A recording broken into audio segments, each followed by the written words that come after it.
Bonjour. Dans la quiétude de l'heure crépusculaire, sous un ciel nocturne constellé d'innombrables étoiles scintillantes, imaginez-nous tous assis ensemble en ce lieu. Je souhaite, au sein de cet univers immense, vous conter le voyage stupéfiant de la vie.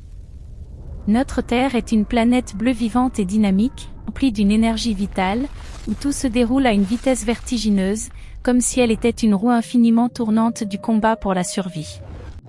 Sur cette planète, tous les êtres vivants luttent quotidiennement pour leur existence, depuis les minuscules fourmis qui grouillent avec ardeur sous l'état de feuilles en décomposition jusqu'aux puissants prédateurs qui rôdent à travers les forêts denses. Ils se battent avec acharnement pour un petit morceau de nourriture afin d'assurer leur survie, ils rivalisent pour des partenaires afin de perpétuer leur espèce, ils défendent leur territoire pour garantir un abri sûr, et ils risquent leur vie pour repousser des menaces soudaines.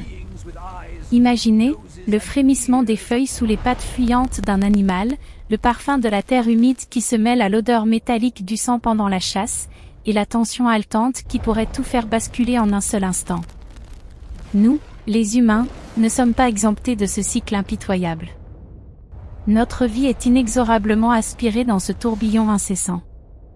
Du lever du jour jusqu'au crépuscule, nous nous précipitons à travers la journée, réveillés par la sonnerie stridente du réveil, nous nous jetons dans un travail rempli de soucis sans fin, et nous affrontons d'innombrables problèmes, depuis les besoins fondamentaux comme la nourriture et le logement jusqu'aux relations interpersonnelles compliquées. Le temps file beaucoup trop vite, nous n'avons même pas l'occasion de reprendre haleine, encore moins de percevoir les subtiles transformations autour de nous, comme le doux changement de couleur du ciel au coucher du soleil ou le murmure du vent dans les cimes des arbres.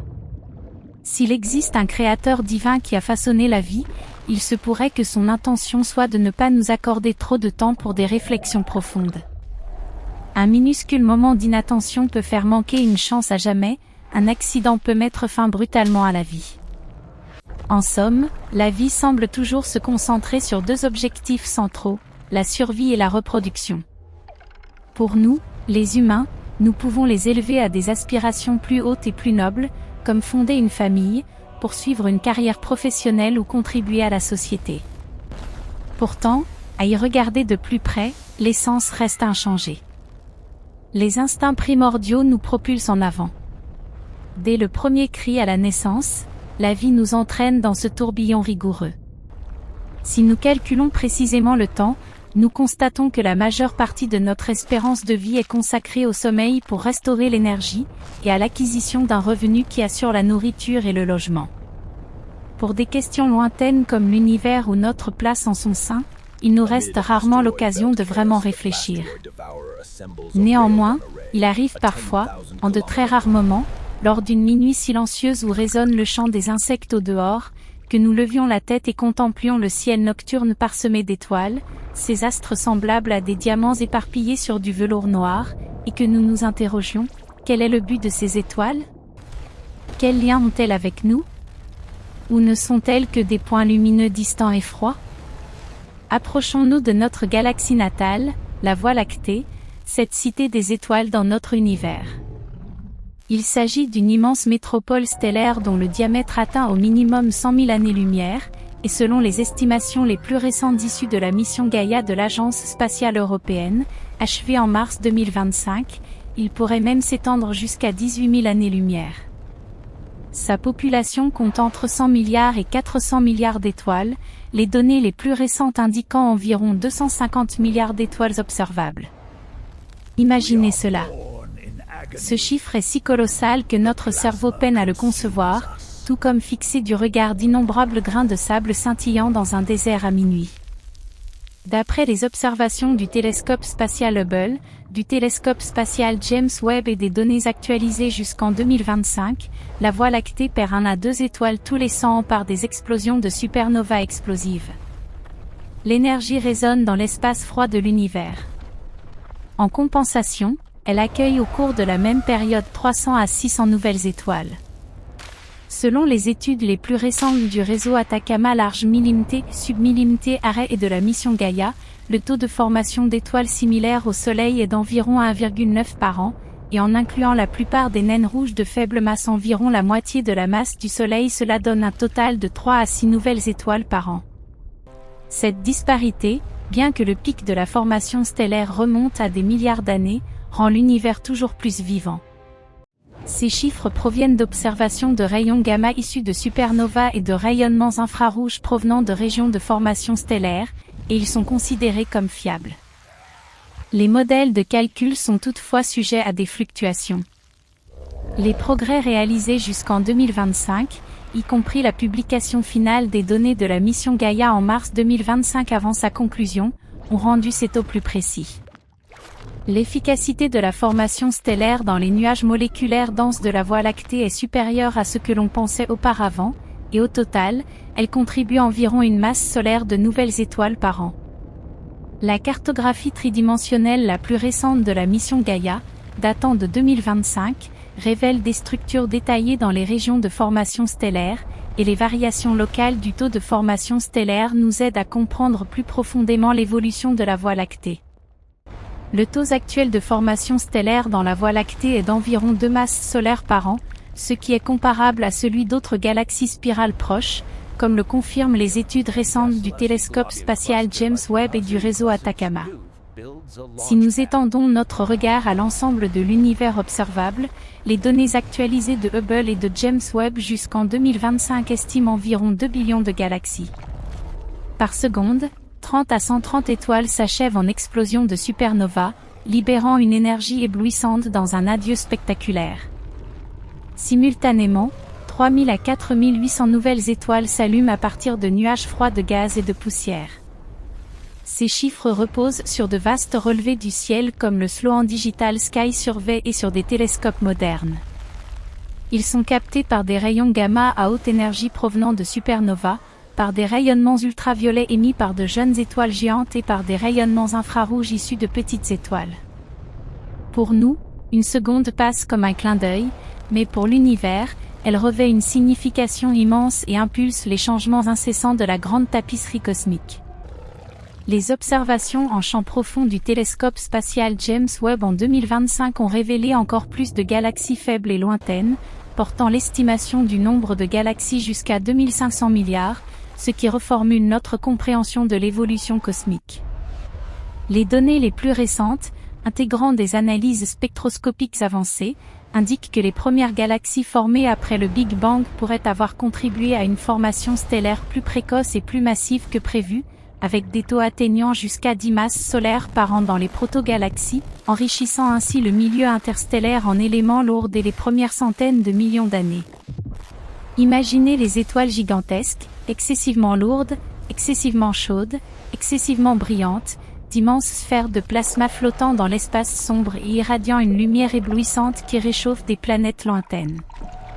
À travers des télescopes comme l'Observatoire Fermi de l'Administration nationale de l'aéronautique et de l'espace ou l'Observatoire intégral de l'Agence spatiale européenne, de telles étoiles explosent en supernova en quelques secondes à quelques minutes, tandis que les explosions thermonucléaires sur des étoiles à neutrons durent 1 à 2 secondes. L'énergie libérée à cet instant dépasse l'émission totale d'un photon typique au cours de sa vie entière. Tel un coup de tonnerre, elle déchire le silence du cosmos. Après l'explosion, il ne reste que 10 à 20% de la masse initiale sous forme de noyau. La majeure partie de la matière est expulsée sous forme de gaz chaud et forme d'impressionnants nuages de nébuleuses. La conversion de l'énergie suit la formule d'Albert Einstein, selon laquelle l'énergie est égale à la masse multipliée par le carré de la vitesse de la lumière, environ 1% de la masse étant transformée en énergie. Cela suffit néanmoins à illuminer toute la Voie lactée pendant un instant. Ces explosions non seulement recyclent les éléments, mais elles déclenchent aussi des formations stellaires subséquentes dans les nuages voisins. L'onde de choc comprime le gaz et accélère la naissance d'une nouvelle génération d'étoiles. La matière libérée, bien que chaotique, suit des lois physiques précises et parcourt le cosmos, se mêlant à la poussière cosmique. Les vestiges brillent grâce à la désintégration d'éléments lourds comme le fer, le nickel et le cobalt pendant des semaines à des mois, projetant une lumière fantomatique et imaginative. Certains cas particuliers peuvent durer des milliers ou des millions d'années. Par exemple, La nébuleuse du Crabe, située à 6500 années-lumière de la Terre, est le vestige d'une explosion survenue en l'an 1054, comme l'attestent d'anciens registres chinois et non en 1944 avant Jésus-Christ, comme on l'a parfois interprété à tort. En son centre pulse un pulsar qui tourne 30 fois par seconde et produit, par des mécanismes de synchrotron, des rayonnements allant des ondes radio aux rayons gamma. De puissants champs magnétiques agitent les particules chargées. Il brillera encore pendant des dizaines de milliers d'années, tel un phare cosmique clignotant éternellement.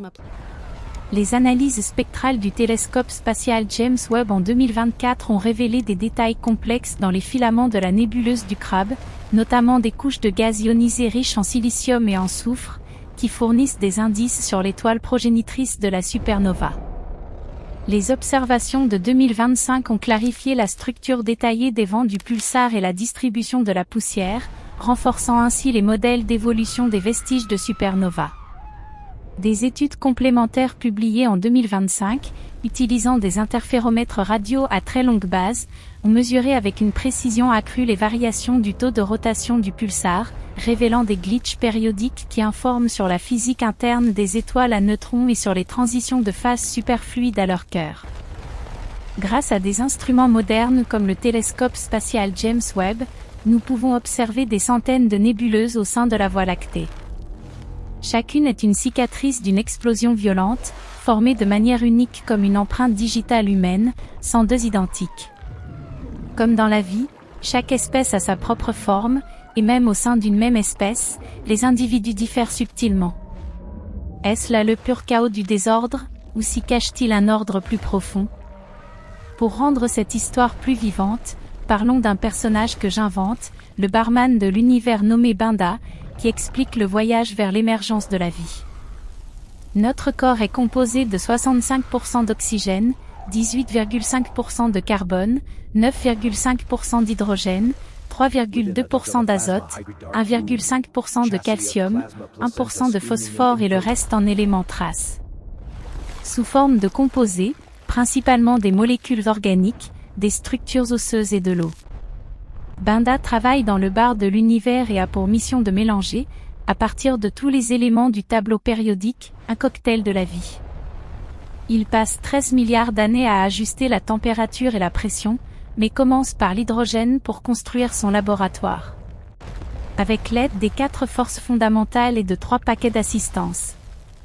D'abord perplexe, il ouvre la première caisse, le manuel pour forger des étoiles. Rassembler de l'hydrogène et remuer soigneusement, laisser la gravitation faire le reste, les étoiles naissent, émettent chaleur et lumière éblouissante. Les étoiles géantes explosent, forgent de nouveaux éléments à partir des débris. Il crée davantage d'étoiles et transforme l'univers en une galaxie comptant des centaines de milliards de fours. Après des milliards d'années, il rassemble des matériaux et tente des milliards de mélanges, mais tout s'échoue. Il ouvre la deuxième caisse, la patience est la clé. Il recherche l'endroit approprié avec la température adéquate. Il ajuste des étoiles plus froides et plus petites, crée des planètes aux environnements variés, ajoute des éclairs et de la pluie, utilise les 4 forces. Il attend des millions d'années, vérifie, mais la vie ne germe pas. Avec le temps, la pression du succès grandit. Il ouvre la troisième caisse. L'univers est déjà le cocktail parfait, la vie est tissée dans son histoire. Il sort, émerveillé par la galaxie tourbillonnante et étincelante, verse quelques gouttes du cocktail dans les océans de la Terre, garde le secret et atteint l'illumination. La vie abrite l'âme, la sagesse, des flux d'énergie infinie. L'expérience de Miller-Urey de 1953 a simulé la Terre primitive avec de l'ammoniac, du méthane, de la vapeur d'eau et de l'hydrogène, complété par des décharges électriques comme des éclairs, et a produit plus de 20 acides aminés et des précurseurs de protéines. Le rendement organique atteignait 10%. Des versions modernes de 2024 ont intégré des lasers et des rayonnements ultraviolets pour produire de l'adénine et des sucres, les briques de base des nucléotides. Des expériences sur des sources hydrothermales datant de 1980 ont utilisé du fer, du soufre et du nickel à des températures de 100 à 400 degrés Fahrenheit avec des structures géologiques et peptidiques. De 2020 à aujourd'hui, l'Administration nationale de l'aéronautique et de l'espace utilise l'intelligence artificielle pour simuler des comètes et le sous-sol d'Europe, et propose des molécules organiques de phosphore comme origine de la vie. Malgré d'innombrables expériences, le début exact de la vie reste incertain, mais les études du télescope spatial James Webb en 2025 ont détecté des molécules complexes dans des nuages de formation stellaire, renforçant la théorie de la panspermie selon laquelle des semences de vie auraient pu parvenir sur Terre depuis l'espace. Une expérience révolutionnaire de Harvard en juillet 2025 a démontré comment des matériaux synthétiques auto-assemblent en forme, sous des conditions terrestres primitives, des membranes lipidiques autour de précurseurs d'ARN, comblant ainsi l'écart entre la chimie et la biologie. Une mise à jour de l'appareillage Miller-Urey en mars 2025 a intégré des micro-éclairs dans des gouttelettes d'eau, augmentant la production d'acides aminés de 50% et révélant des voies de liaison peptidiques sans enzymes. Les avancées en physique des décharges de 2024 ont rendu les simulations d'atmosphères primitives plus réalistes et ont consolidé les bases chimiques de l'émergence de la vie. Les observations les plus récentes du télescope spatial James Webb en 2025 ont découvert dans des nuages interstellaires d'autres molécules organiques complexes comme des sucres et des précurseurs d'acides nucléiques, soutenant la théorie de la panspermie selon laquelle des germes de vie pourraient avoir été transférés sur Terre depuis l'espace. Des analyses spectroscopiques approfondies publiées en 2025 ont identifié des chaînes carbonées complexes, incluant des cyanopolyines et des alcools, dans les disques protoplanétaires, indiquant que les précurseurs biochimiques sont ubiquitaires dans les environnements de formation planétaire et pourraient avoir été délivrés par des impacts cométaires précoces, enrichissant les océans primitifs en composés azotés essentiels à la synthèse des bases puriques et pyrimidiques. Revenant à Binda, après des milliards d'années d'attente, il reconnaît que la vie réside dans l'univers. Il verse le cocktail, le goûte et comprend que le mélange n'est pas un simple chaos, mais qu'il est imprégné d'âme. Dans les catastrophes naturelles, les tremblements de terre et les tsunamis sont terrifiants, mais les tempêtes causent, par les inondations et les glissements de terrain, les destructions les plus étendues. La tempête la plus puissante fut l'ouragan Patricia en 2014, qui, issu de l'est du Pacifique, toucha le Mexique avec des vents atteignant 340 km/h. Le deuxième plus puissant fut le typhon Haiyan en 2013, qui frappa les Philippines avec 331 km/h. Suivirent le typhon Goni en 2020, le typhon Ida en 1958 et le typhon Type en 1979, tous issus de l'ouest du Pacifique avec plus de 300 km/h, qui ravagèrent le Japon, les Philippines et d'autres régions d'Asie de l'Est et du Sud-Est. Le Vietnam a également souffert de cette injustice géographique. Pourtant, les tempêtes présentent des aspects positifs, elles régulent le climat. Les cyclones tropicaux se forment entre 22,5 degrés de latitude nord et 22,5 degrés de latitude sud près de l'équateur, où il fait le plus chaud et où la rotation est la plus rapide. Les cyclones tempérés naissent entre 30 et 60 degrés par des collisions d'air chaud et d'air froid. Chaque année, 80 à 90 cyclones tropicaux se produisent, dont 60% avec plus de 120 km/h. Les cyclones tempérés se comptent par milliers, mais ils sont plus faibles. Tous commencent au-dessus de la mer et gagnent en puissance grâce à la thermodynamique, à l'effet Coriolis et au principe de Bernoulli. Le Soleil fournit la chaleur, avec 1360 watts par mètre carré dans la haute atmosphère, dont 240 watts par mètre carré sont absorbés en moyenne. Le refroidissement s'effectue par évaporation, convection et rayonnement, et une basse pression atmosphérique apparaît comme sous-produit. Les régions tropicales couvrent 40% de la surface, reçoivent 60 à 70% du rayonnement, et le Pacifique occupe la moitié de la surface océanique.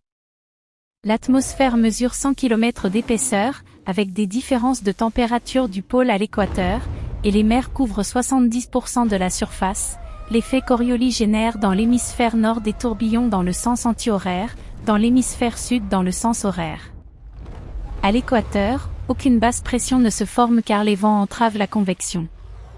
Des températures de l'eau de 26,5 degrés Celsius maintiennent la basse pression pendant 24 heures, à 28 à 30 degrés, elle alimente des tempêtes plus violentes. L'évaporation transporte chaleur et humidité vers le haut, la basse pression aspire l'air, Coriolis-le-Thor. La vapeur d'eau se condense en nuages spiraux. La basse pression favorise l'évaporation, même si elle bloque la lumière solaire. La basse pression se dissipe par des vents à différentes altitudes, des invasions soudaines d'air froid, des zones de haute pression supérieure et la friction terrestre, en l'espace de 48 heures. L'idée de détruire une basse pression par des explosions atomiques fut proposée aux États-Unis dans les années 1950 et 1960, mais les risques de radiation l'emportèrent. La basse pression équilibre la chaleur, empêche l'ensablement et l'expansion de la glace polaire. Lors de la saison atlantique de 2025, l'ouragan Melissa fut le plus puissant, avec des vents de 160 km/h et une pression de 892 hectopascales, causant des inondations records dans le sud-est des États-Unis. Dans le Pacifique, le super typhon Lagaza détruisit des parties des Philippines avec une catégorie 5 et 170 km/h, soulignant le rôle du changement climatique dans l'intensification des tempêtes. Le super typhon Lagaza toucha en 2025 la côte nord des Philippines avec des vents soutenus maximaux de 195 km/h, déclenchant de fortes pluies et des glissements de terrain, et insistant sur la nécessité de résilience régionale. Les observations les plus récentes montrent que le super typhon Lagaza en 2025 fut le plus puissant de la saison, avec des vents dépassant 200 km/h, causant plus de 500 morts aux Philippines et au Vietnam et suscitant des discussions mondiales sur l'accélération des événements météorologiques extrêmes dus au changement climatique.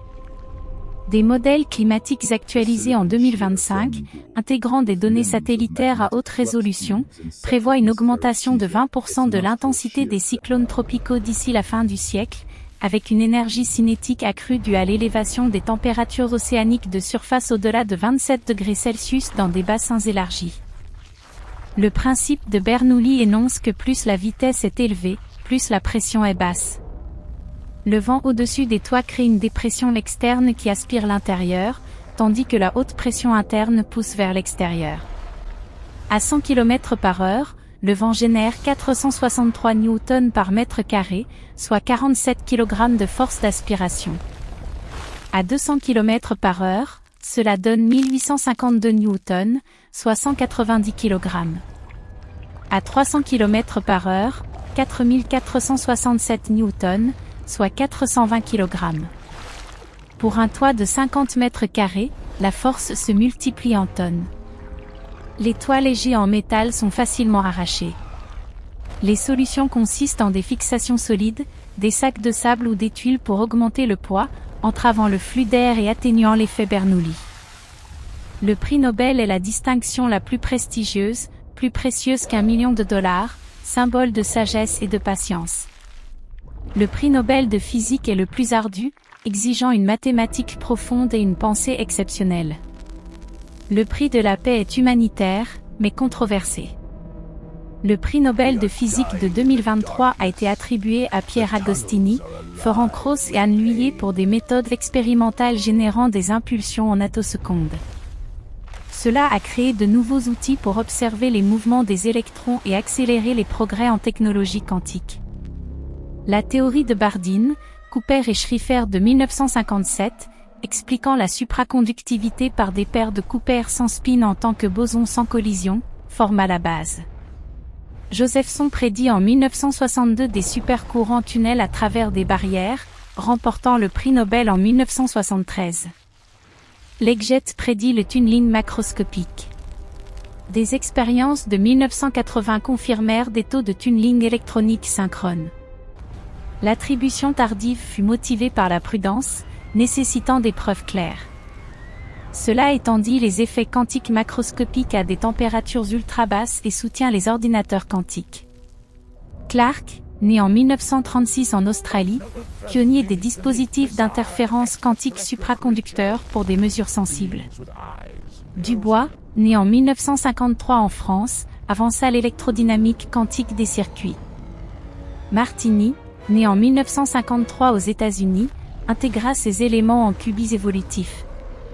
Sur des décennies, jusqu'en 2023, des applications comme la communication sécurisée et la découverte de médicaments accélérèrent la technologie quantique. Des études subséquentes de 2025 montrent que ces méthodes en spectroscopie attoseconde élucident les dynamiques moléculaires et s'étendent à la médecine et à l'énergie. Le prix Nobel de physique de 2025 a été décerné pour des expériences avec des circuits électriques démontrant le tunneling quantique, favorisant de nouveaux progrès quantiques. Des démonstrations expérimentales en 2025, utilisant des qubits supraconducteurs hybrides, ont atteint des fidélités de porte quantique supérieures à 99,9%, pavant la voie à des calculateurs quantiques photolérants capables de simuler des réactions chimiques complexes pour la conception de nouveaux matériaux. Les transitions prolongées au pouvoir en Russie, en Corée du Nord et en Chine suscitent des discussions sur la vie jusqu'à 150 ans, depuis Qin Shi Huang jusqu'aux alchimistes qui attisèrent le désir d'immortalité. Par les gènes, les cellules et la cryoconservation, l'espérance de vie s'allonge. La mort survient par accumulation d'erreurs de réplication de l'ADN ou par des préférences évolutives pour le renouvellement des générations. Les cellules se répliquent environ 50 fois selon la limite de Hayflick, les télomères se raccourcissant progressivement. La télomérase les reconstruit, et Blackburn, Grady et Szostak remportèrent le prix Nobel en 2009 pour cela. Une reconstruction illimitée comporte toutefois des risques de cancer, 80 à 90% des cellules cancéreuses détournant la télomérase et 10 à 15% se répliquant seules. Des inhibiteurs de télomérase, des vaccins ciblés et des agents destructeurs de télomères sont en développement. Les cellules souches issues de la moelle osseuse, de la graisse, du sang, du cerveau et du sang de cordon ombilical offrent des pièces de rechange parfaites.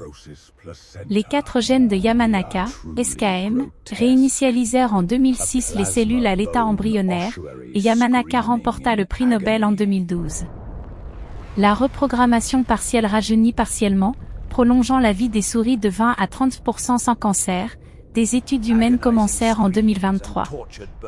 Des thérapies géniques au SKM prolongèrent en 2024 la vie des rats. La collaboration entre OpenAI et Retro Bioscience en 2025 utilise des modèles d'intelligence artificielle pour générer des variantes Yamanaka renforcées en SOX2 et KLF4, augmentant l'efficacité de régénération de 40% dans des cellules de laboratoire, sans les risques de pluripotence totale, et des essais cliniques de phase 3 pour la dégénérescence maculaire liée à l'âge avec reprogrammation partielle montrent des améliorations de la vision chez les personnes très âgées.